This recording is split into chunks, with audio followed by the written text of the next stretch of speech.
उत्तराखंड की त्रासदी के 6 दिन बीत चुके हैं। हादसे के बाद से ही वहां पर लगातार राहत और बचाव का काम जारी है, लेकिन अभी तक टनल में फंसे लोगों तक बचाव दल पहुंच नहीं सका है। टनल में फंसे लोगों तक पहुंचने के लिए पहाड़ के ऊपर से ड्रिल करने का तरीका भी अपनाया गया और उम्मीद की जा रही है कि इस तरीके से कम वक्त में ही बचाव दल फंसे हुए लोगों तक पहुंच पाएगा। ये तो टनल से ऊपर आ गया। ये भाई यहाँ से मत जाओ, यहाँ से मत जाओ, ये भी टूटेगा। अरे टनल भर गई क्या? ऊपर ऊपर अटके यार, ऊपर ऊपर अटके, ऊपर अटके। हाँ अटके तो यार, ये अरे ये तो सारे बैग यार, वो सारे पकड़ के बैठ। ठाकुर साहब के अंदर ही है। अरे आया भी तो अचानक यार, ये है क्या? ये तो सारा गांव साफ कर देगा यार। हट रहा है। ये हाहाकारी तस्वीरें 7 फरवरी को उत्तराखंड की त्रासदी की कहानी कह रही हैं।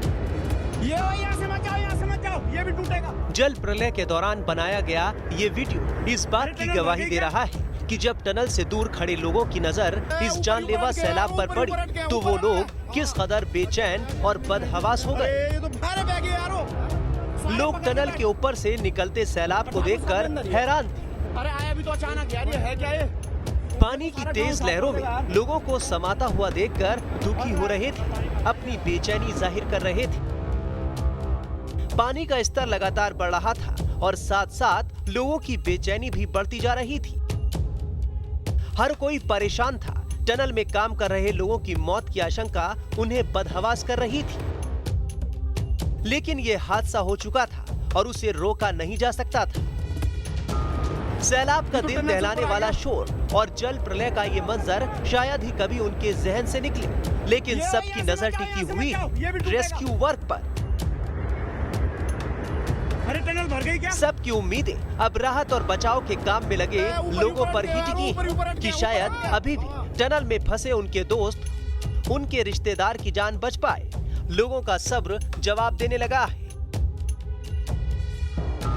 ऐसे में एनटीपीसी के जनरल मैनेजर आर.के. अहिरवार ने ये कहकर लोगों की उम्मीदें एक बार फिर बढ़ा दी हैं कि तपोवन में ड्रिलिंग के दौरान गुड साइन मिला है और प्रेशर रिलीज हो गया है। हम 11.6 पे उसको पंक्चर कर दिए हैं। जो आपकी एसएफटी टनल है उसका पंक्चर हो गया है, प्रेशर इज रिलीज्ड। जो हमारी ड्रिल्स थी वो फंस जाती है, जब लूज आ जाता है नीचे तो फंस जाती है ड्रिल, तो ड्रिल फंस गई है। ये अच्छा गुड साइन है। अब हम उस होल को बड़ा करेंगे जिससे कि वहां हम पंपिंग का कुछ प्रयास कर सकें। दावा किया जा रहा है कि प्राइमरी ड्रिलिंग के बाद अब प्रेशर का खतरा खत्म हो गया है। ऐसे में अब दूसरी बड़ी मशीन से ड्रिलिंग करके टनल में बड़ा छेद बनाया जाएगा। उसके जरिए टनल में पंप को भी डाला जा सकता है। पानी नहीं आ रहा है तो अच्छा साइन है। अब हम अभी दूसरी मशीन हमारे ऊपर रखी हुई है, उसको हम अभी लेके आएंगे साइड पर। उसका साइज है 200 और 300 का हम लोग ड्रिल कर सकते हैं, बड़ा साइज का ड्रिल कर सकते हैं। अब हमको प्रेशर का डर नहीं है, उसमें हम पंप भी डाल सकते हैं। तो जब वो होल हो जाएगा 11 मीटर तब हम आपको फिर बताएंगे कि इसके आगे हमारी क्या रणनीति होगी। राहत और बचाव दल एक साथ 2 मोर्चों पर काम कर रहा है। टनल की सफाई का काम पहले की तरह ही बदस्तूर जारी है। साथ ही ऊपर से ड्रिलिंग का काम भी शुरू कर दिया गया है ताकि टनल में फंसे लोगों तक जल्द से जल्द पहुंचने की कोशिश की जा सके। 180 मीटर का हम जाने का प्रयास जारी रखेंगे, क्योंकि वो अलग डायरेक्शन में जा रही है, उसका अलग से अप्रोच है, पर वो दूसरी लंबी अप्रोच है। ये जो अप्रोच है ये बिल्कुल नियर बाई है और हम सीधे इसमें उतर सकते हैं। अब हम उतरने का प्रयास करें, क्योंकि इस पत्थर को काटना, बड़ा करना और उसमें फिर अपना सारा इक्विपमेंट लगाने का अलग थोड़ा समय लगेगा।